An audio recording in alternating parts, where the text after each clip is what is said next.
Alright guys, welcome to your 46 C++ tutorial, and this tutorial might be a little longer than normal. I might even have to split it up into two tutorials because I'm going to be talking about a subject called composition, and I'm going to need to build a few classes. So anyways, composition is the idea that whenever you build a class, it has members, aka variables, and usually a class just has some regular functions in it and some regular integer variables, maybe a couple string variables.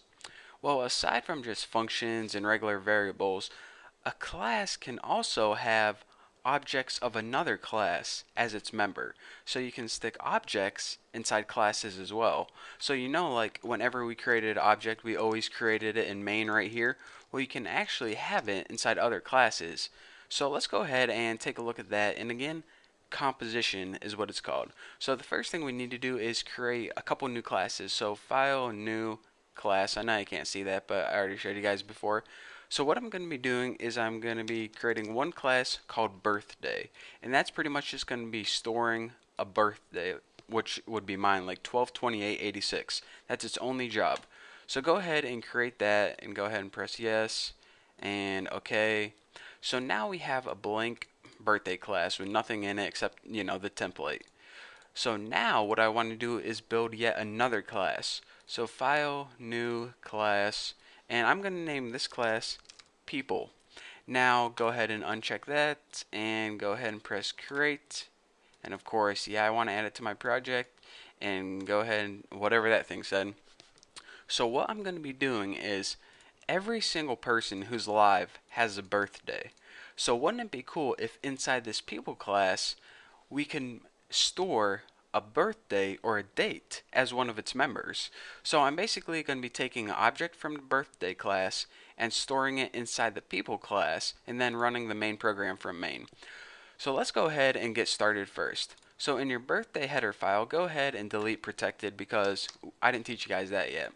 But in our private, we're going to have three private variables: int month, which was the month of the birthday, I said int day, and int year. So this, oh man, I cannot talk. I keep saying for some reason. Anyways, this birthday class has three variables. It has a month, a day, and a year. And what we're going to be doing is in our constructor, we're going to be passing in that information. So let's just go ahead and pass in int m for month, int d for day, and int y for year. So we're going to go ahead and set the birthday whenever we create the object. So now it's going to have one more function in it, and that's void print date. And all this is going to do is print out the birthday on the screen. Simple enough. So now let's go over to birthday.cpp, and it already includes birthday header, but we already know that we need to include this stuff as well. So go ahead and copy this and paste it right under here. So now it includes everything we need it to include. So of course, the first thing we do is delete this comment because I hate comments. And in our birthday constructor, remember, it takes three pieces of information: a month, a day, and a year. So let's go ahead and just actually steal this from over here, copy that, and paste it right in there. So now it has three pieces of information that we passed in: a month, a day, and a year. So what we can do is use those values to set equal to the variables we needed. We have a month variable, a day variable, and a year variable, and all of those variables need a value. So go ahead and for month, set it equal to the value you passed in for m. For day, set it equal to the value you passed in for d. And for year, set it equal to the value you passed in for y. So as you can see now, whenever we pass in our three pieces of information, it sets m to month, d for day, y to year. And this is going to be 12 equals month, 28 equals day, and 1986 equals year, because that's when I was born, so that's what I'm doing. So aside from that, we already know that we have to create this one extra function called print date. And all this function does is print a date out on the screen.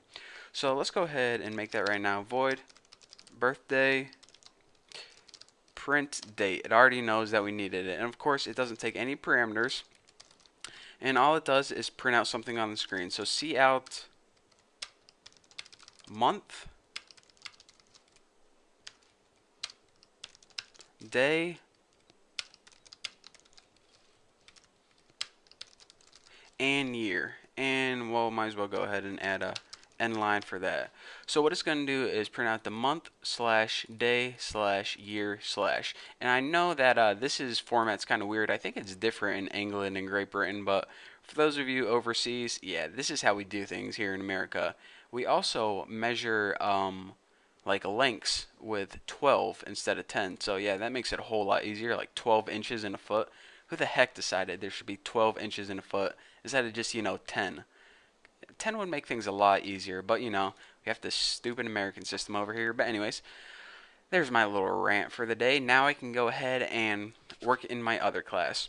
So after we're done working with the birthday class, and check it out, we go ahead and we made everything here and everything here. We are done with it. Let's hop over to our people class, and the first thing that we need to do is include a couple things. Um, Whenever I'm making a people object, I'm going to be giving it a name like Bucky Roberts. So since we're going to be passing it in a name, we need to be able to work with strings. So include string, and that'll include the string class. And aside from that, we also need to include this birthday header file. So go ahead and copy and paste. And the reason we need to include this birthday header file is because as one of the members, aside from just regular variables, we're also going to be storing a birthday object in this class. So if we don't have this birthday header file, it will think we're just trying to make a weird variable or something, and we'll get an error. So that's why we need to include the birthday header file. And aside from that, we need the using namespace standard to get all our standard, people header, there you go. All our standard crap. So let's go ahead and start working on the people class. So the very first thing, well, I should probably tell you guys is what information is going to be in this class. Well, as I said before, everyone has a name and everyone has a birthday. So go ahead and put string name and go ahead and there's a birthday. We're going to go ahead and use a birthday object as a member of this class. So whenever you want to use an object of another class inside this class, you go ahead and first type the class name, birthday, and then you go ahead and give it a variable like date of birth. So now this class, people H, every person in this class is going to have a name and a date of birth. But we're not just going to pass it in the date of birth, we're going to pass it in a date of birth object. Pretty cool, huh? So aside from that, we might as well go ahead and we're going to be passing in the constructor. So we're just going to pass the name in as a variable X, and we're going to pass the birthday in as a birthday object, so we'll call it BO. So whatever name we pass it in for X is going to set it equal to name, and whatever birthday object we pass in at BO, it's going to set it equal to date of birth. Pretty cool, huh? So now let's hop over to people.cpp, and I think I'm going to wait to do this until my next tutorial because this one's getting kind of long and I hate long video files. They always mess up if they get too long. So in the next tutorial, I'm going to show you guys how to write your people.cpp class and also how to tie everything together in main so the program works fine and smooth. So thank you guys for watching. That's all you get for now. So hopefully I'll see you guys in the next tutorial.